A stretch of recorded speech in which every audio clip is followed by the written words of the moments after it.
Humanity has come a long way since we first discovered fire.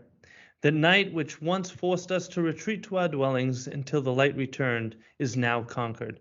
In this day and age, we are a 24-hour species, with our urban centers so brightly lit that they can very clearly be seen from space. Yet this accomplishment comes with a price. The carbon footprint of a double head streetlight is on average 1.3 tons per year. And there are more than 500 million of these flickering around the world using 20-year-old technology. Hello, I am your host, Mike Lake, and in this preview, I will be talking with Paulo Guedes about how the company he works for, Omniflow, has developed a way to make streetlights not only more sustainable, but also capable of much more than just producing light. Innovation, resiliency, discovery. Join Mike Lake, President and CEO of Leading Cities, as we explore the technologies shaping the possibilities of our future with a preview of tomorrow. Hello and welcome, Paulo.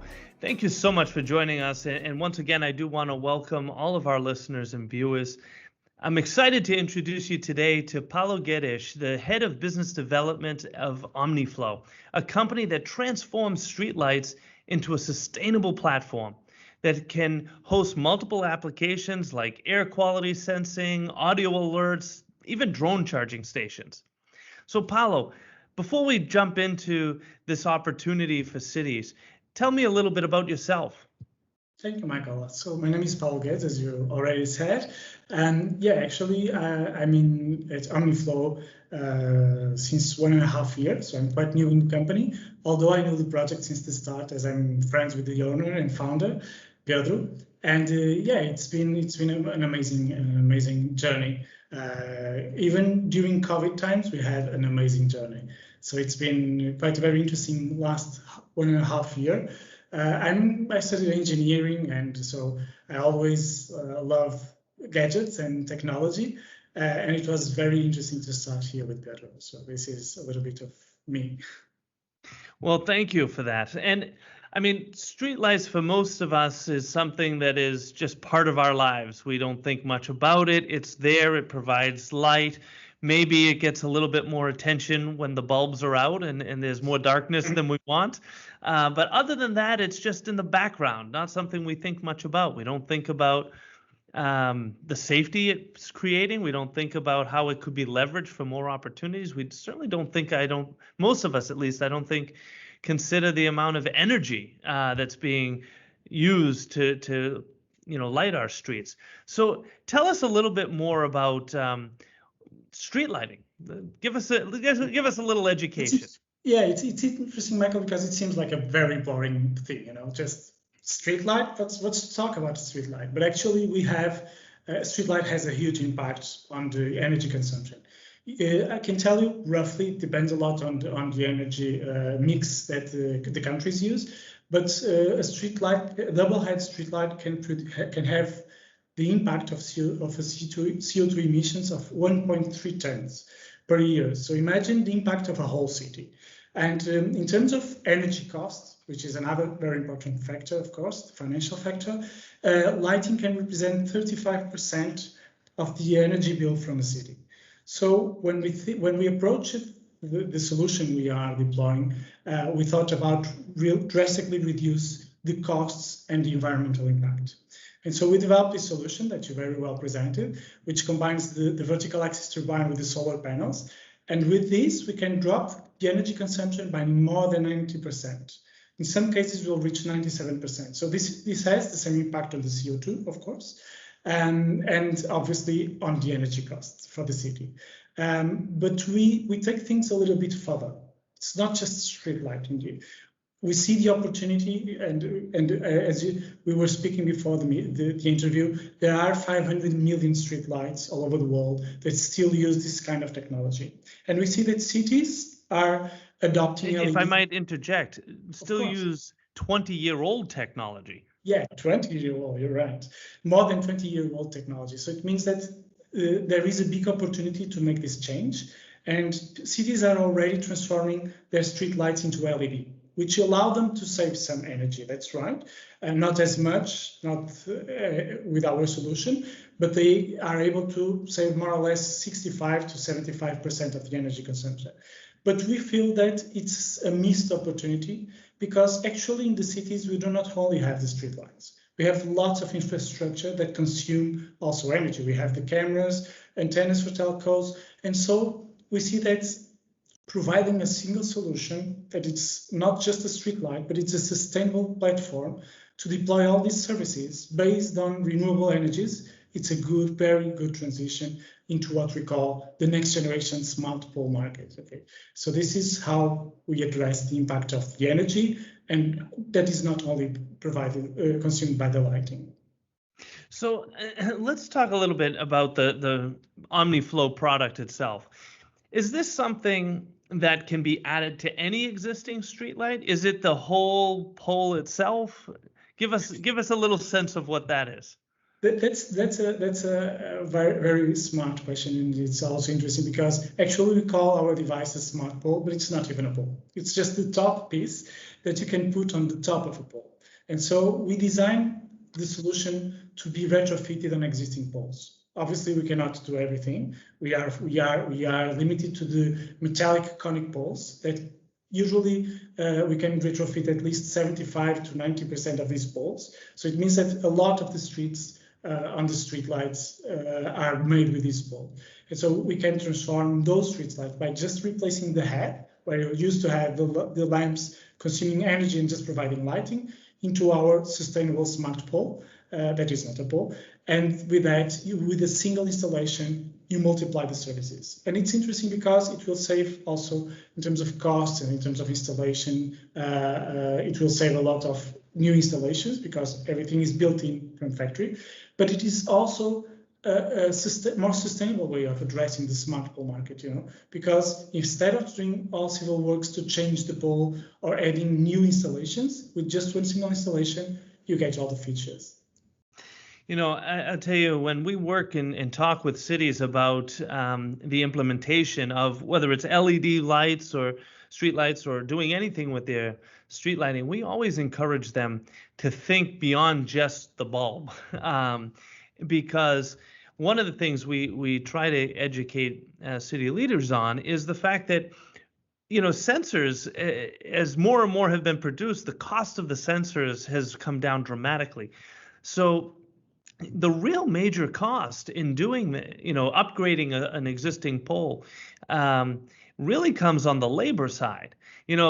Putting a guy or a person in a truck, having that truck drive out to the site, they go up in the bucket, they take the thing apart. All that time and labor is the real cost. If you can do it once and create a whole platform of solutions rather than just going from a 20-year-old bulb to a LED bulb, you're actually opening up more opportunities for the city, but you're doing it in a cost-effective way because you're only paying for the time and labor once. Is that a fair statement? Yeah, that's true. And when you think about, usually you have one guy doing the cameras installation, one guy doing the audio, one guy doing the LED. In the end, you're paying 3 times the same service because they are just doing the same as you're saying. They are just putting up an infrastructure. So if we can do it in one time, we are already saving something. But it's not just that. We see that many times cities face a question when they decide about a smart pole. And this is, how will be the technology in 5-10 years, and how future-proof is my solution? And this is also something we thought about when we developed our solution. So with our solution, you can start just with lighting and a simple camera, but then you just have to open the lid and install new services inside. And that is also sustainability, We're just always talking about the same thing. Because when you think about multiple installations, is sustainability. When you think about having a future-proof solution, is also sustainability. And so we thought about it since the beginning. And we are already working even in developing solutions for the city in 5 or 10 years. That will be just a simple upgrade on our device. So using the Omniflow technology, you're basically harnessing both solar and wind power. Right. So you're generating electricity. If you add that to a pole that has an LED light, which of course consumes much less than those 20-year-old bulbs that exist, then there's more energy left over, which allows for additional opportunities, including you could even charge a vehicle. Is that right? No, actually not. We cannot charge. Or a drone, I should say, not a car, yes, but a drone. A drone. Yeah. That's where we find some opportunities. So yeah, and it's not just about the way the same pole can be using its energy. It's about choosing smartly how it will use. It means that imagine that we have a catastrophic scenario where the grid goes down. We are still able to operate. So we have this layer of resilience. But we can have one pole with lights, another pole with audio alerts, another pole with cameras, another pole providing connectivity to the citizens, so that they will keep feeling safer, even though the grid has a problem. And so because all of our units are programmed and can be operated remotely, it means that at any time we can just say, okay, this unit will just do lighting, and this unit will charge a drone because it's for rescue and it's the emergency. So we can program the units and command them from the distance. And I think we've seen scenarios of grid failure due to the wildfires in California, or due to the low temperatures a little bit up north in the United States. So it's amazing that you have the opportunity to keep services running, even if it's the basic service, and this is how we also address the resilient aspect of the cities. So one of the things that I think that has made street smart poles, or at least starting with LED streetlights, I think that was kind of the first wave, popular, let's say, in city adoption, is because of the payback. There was not just a technology argument to be made. There wasn't just a savings argument to be made. Or an energy argument to be made. It was really that you could invest in it and see the results financially in a short period of time, 2 years, sometimes less. Tell us, what is the payback period like for Omniflow? Does that follow the same pattern? Of course. When you think just about comparing lighting with lighting, obviously our payback is bigger. When you think about just the amount of energy you're saving. When you think about the installation costs for other features, because as we've been talking about, we are not just lighting, we are a smart pole. So when you think about the other aspects we're talking about having 3 installations to install a camera and an audio and the lighting, that's also something we have to put into our return on investment. And that's where we can lower the return on investment. Usually, just with lighting, we can have 4 to 6 years return on investment, just with the savings from the lighting. But when you think about the installation costs, it will blow your mind. It's just ridiculous. You don't even have to think about almost the investment compared to the other solutions. But we still find that many cities, these are separated departments. And so it's a struggle, because you have the lighting department, you have the IT department, you have the safety department. And it's sometimes a struggle to prove that all of them could benefit from one single infrastructure. And there's other complications, I'd imagine, in just city structures, and who is the buyer at that point, and what budget does it come from? We have to love the challenges of city bureaucracy. But one of the things Leading Cities tries to do is to break down those silos within local governments. Hopefully, we can continue to work on that together. I want to think a little bit about the future, and going out, whatever it is, 50 years from now, 100 years, whatever. Let's assume that there are no more old technologies, that every streetlight has been converted to a Omniflow smart pole. What does that mean? What does it mean to me, the citizen or resident in a community? What does it mean to my community? What does it mean to the world? Well, it means obviously to have a much more environmental friendly solution. That's obviously. So I think it's aligned with all the objectives, and unfortunately, COVID brought this to the attention of everybody. But at the same time, it's a good thing because obviously we are very delayed in that transition. So obviously it means a greener and more environmental friendly city. It also means that any type of connectivity that will be deployed in the future will be able to absorb. And I think that will change a lot. We hear lots of discussions about the 5G, and the 5G still has its way to go and to prove. But we truly believe that it will make a big change. So imagine 6G or whatever is coming in 100 years. It will bring amazing opportunities. And we think that we have the right platform to bring these new experiences to people. And we will start by not in 100 years, but we are already thinking about solutions for drones, as you were saying. And we believe that drones will have, in 5 to 10 years, we'll have lots of activities in the cities. They will be providing medical assistance, like providing a defibrillator. They will be providing deliveries. They will be providing safety, increased safety. They will be detecting events. And so we are already working on solutions so that drones can have like a highway within the cities where they can be housed, where they can charge. So this is the type of solutions we are already working on. So imagine in 100 years.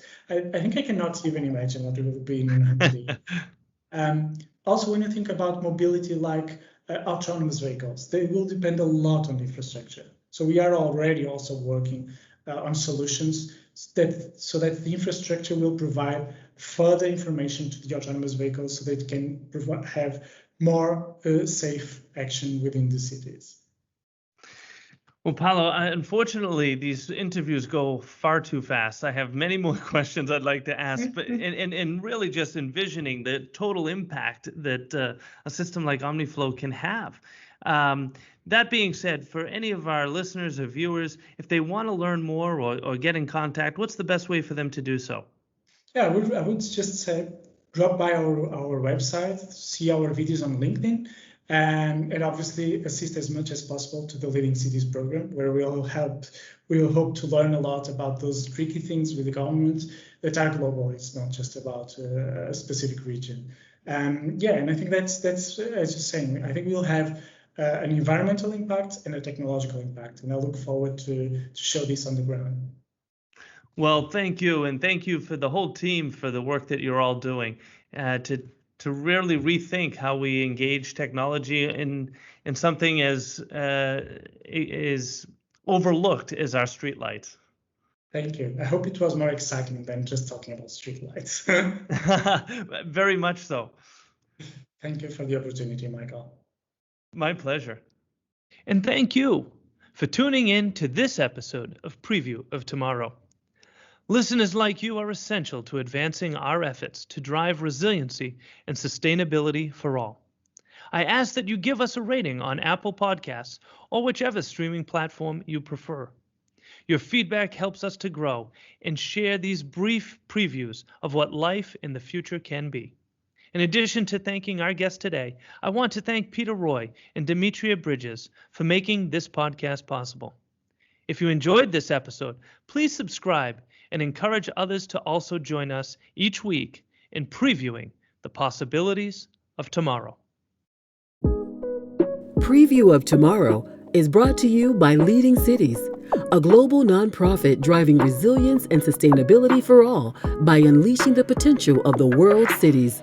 Join them at leadingcities.org.